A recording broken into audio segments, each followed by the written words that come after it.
নমস্কার বন্ধুরা, উর্মিলা রান্নাঘরে অনেক অনেক স্বাগত জানিয়ে আজকে আমরা রান্নাঘরে দেখাবো। এই দেখুন দারুণ একটা জিনিস। এটা হচ্ছে বাড়ির টাটকা সবজি দিয়ে আর মাছের পাতলা ঝোলের রেসিপি থাকবে।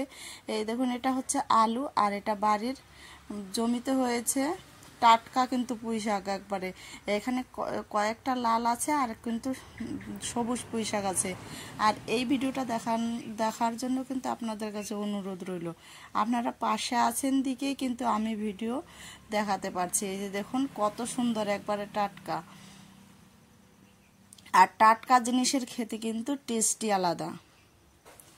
এই যে দেখুন এইখানে নিয়ে নিয়েছি আমি তেলাপিয়া মাছ, আর তেলাপিয়া মাছেরই আজকে পুঁই শাক আলুর পাতলা ঝোলের রেসিপি থাকবে গরম ভাতের সাথে। দেখা যাক রেসিপিটা কিভাবে করছি। তো প্রথমেই মাছটাকে কেটে নিচ্ছি। মাছটাকে সুন্দরভাবে কেটে ধুয়ে নিব। আর ভিডিওটা ভালো লাগলে অবশ্যই সাবস্ক্রাইব, লাইক, কমেন্ট করে কিন্তু পাশে থাকবেন আপনারা সবাই। আপনারা পাশে থেকে আমাকে কিন্তু এগিয়ে নিয়ে যাবেন। তারপরে দেখুন একটা মাছ কিন্তু আমার কাটা হয়ে গেল অলরেডি। তারপরে এই দিকে আমি মাছ কেটে ধুয়ে নিয়েছি। তারপরে দেখুন এদিকে আমি আলুটা কেটে নিচ্ছি। কয়েকটা আলু দিব আর পুঁই শাক দিয়ে, টাটকা পুঁই শাকের ডাঁটা দিয়ে কিন্তু ঝোল রান্না করছি। এরকম লম্বা করে একটু কেটে নিব।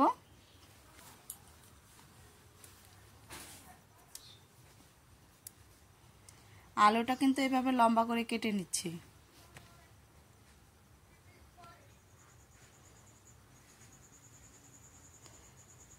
আজকে কিন্তু আলাদাভাবে রান্না করব, আর না দেখলে কিন্তু আপনারা মিস করবেন। সম্পূর্ণ কিন্তু আলু কাটা হয়ে গেল আমার। এবার আমি কেটে নিচ্ছি পুঁই শাকগুলো। এই দেখুন বেশ বড় করেই কিন্তু কেটে নিয়ে আসছে। আমি একটু ছোট ছোট করে কেটে পাতাগুলো ফেলে দিয়ে তারপরে কিন্তু পুঁই শাকের ডালগুলো কিন্তু কেটে নিচ্ছি। কচি পুঁই শাক তো বেশি অত ছোলার কিন্তু প্রয়োজন হচ্ছে না। টাটকা পুঁই শাক। আর পুঁই শাক খেতে কার কার ভালো লাগে অবশ্যই কিন্তু কমেন্টে কিন্তু জানিয়ে যাবেন। এই দেখুন সম্পূর্ণ এইভাবে একটু লম্বা লম্বা করে আমি কিন্তু কেটে নিব।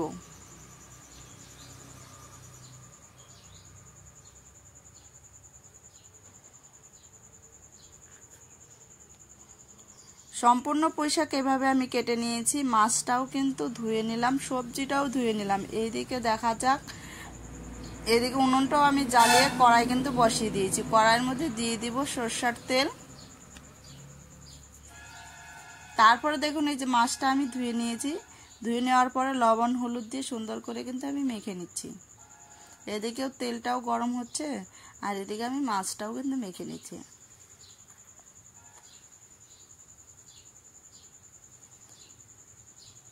লবণ হলুদ দিয়ে মেখে নিয়ে নিলাম। আর এদিকে দেখুন তেলটাও কিন্তু বেশ হিট হয়েছে। এবার আমি তেলের মধ্যে একটু হালকা নেড়ে চেড়ে দিয়ে দিচ্ছি মাছগুলো।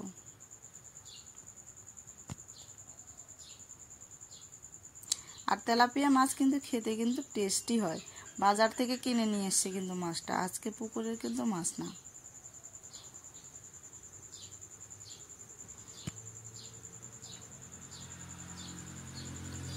তারপরে একটু নেড়ে চেড়ে দিব। এই পিসটা আমার ভাজি হয়ে গেল। মাছটাকে এখন আমি উল্টে দিচ্ছি।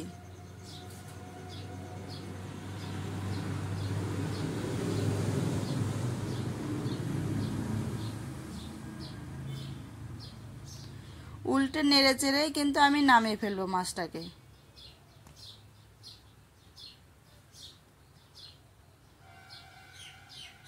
এই দেখুন মাছ ভাজি কিন্তু আমার হয়ে এসছে। এখন মাছগুলোকে আমি কিন্তু নামিয়ে ফেলবো। মাছটা কিন্তু উঠছে না, দেখছেন তো আমার। এখন আমি মাছটাকে একটা চামচ দিয়ে নামিয়ে ফেলছি।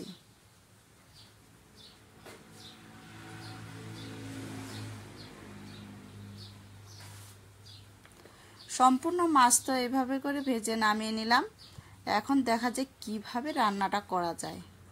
তারপর দেখুন এই যে অল্প একটু তেল আছে, আর একটু আমি দিয়ে দিব সরষের তেল।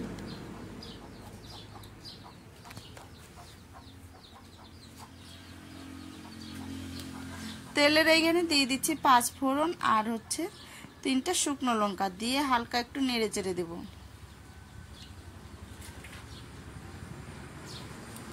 তারপরে দিয়ে দিচ্ছি ছোট সাইজের 2 থেকে 3টা পেঁয়াজ কুচি দিয়ে পেঁয়াজটা দিয়ে একটু নেড়ে চেড়ে নিব, যাতে যতক্ষণ পেঁয়াজের গন্ধটা না যাচ্ছে ততক্ষণ কিন্তু একটু ভাজতে হবে, বেশি আবার ভাজবো না। তারপরে দিয়ে দিব এখানে শুকনো লঙ্কা বাটা 4টা থেকে 5টা দিয়েছি। তারপর দিয়ে দিব কালো জিরা বাটা, এখানে নিয়েছি রসুন বাটা, হালকা রসুন বাটা দেব। তারপরে দেখুন আদা বাটা দিচ্ছি। তারপরে এইখানে দিয়ে দিব আমি একটু ধনে বাটা, দিয়েই সুন্দর করে একটু মশলাটা নেড়ে চেড়ে দেব। এভাবেই করে, বেশি কিন্তু মশলাটাও আবার ভাজবো না। তারপর দিয়ে দিব স্বাদ মতো লবণ, লবণটা দিয়ে আবারও আমি নেড়ে চেড়ে দেব। তারপর দিয়ে দিচ্ছি কেটে রাখা আলুগুলো, দিয়ে মশলাটা কিন্তু অতটাও কিন্তু আমি ভাজবো না, দিয়ে দিচ্ছি আলুটা দিয়ে আমি বেশ করে কিন্তু কষিয়ে নিব।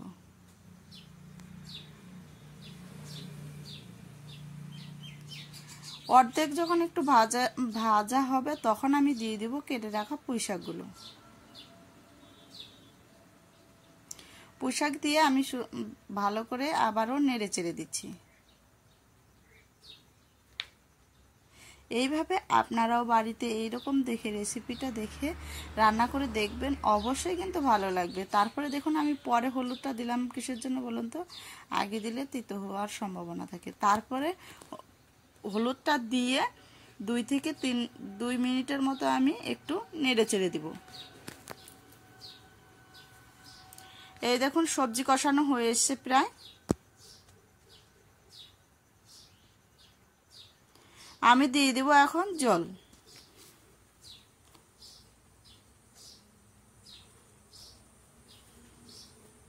জলটা দিয়ে আমি নেড়ে চেড়ে দেব। নেড়ে চেড়ে নিচ্ছি। ঝোলটা যখন ফুটবে, এই যখন ঝোলটা ফুটে এসছে প্রায়, তখন হালকা করে নাড়তে হবে। তারপরে ভেজে রাখা মাছগুলো কিন্তু আমি দিয়ে দিচ্ছি। মাছগুলো দিয়ে আবারও হালকা করে নাড়তে হবে। তরকারির কালারটা কিন্তু চলে এসছে, এবার বুঝতে হবে যে তরকারিটা হয়ে এসছে। এখন আমি এটাকে আবারও একটু নেড়ে চেড়ে নিচ্ছি। ঝোলটা দিয়ে মাছটা দেওয়ার পর আমি 3 থেকে 4 মিনিটের মতো জাল দিয়ে নিব।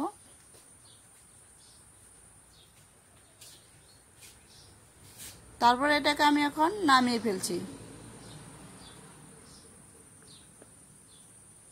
এই দেখুন এইভাবে রান্নাটা করলাম, গরম ভাতের সাথে খেতে কিন্তু অসাধারণ লাগবে। আর পুরো ভিডিওটা দেখার জন্য অনেক অনেক ধন্যবাদ। আমি কালকে অন্য ভিডিও নিয়ে আসবো। এই দেখুন কালারটাও কিন্তু দারুণ এসছে।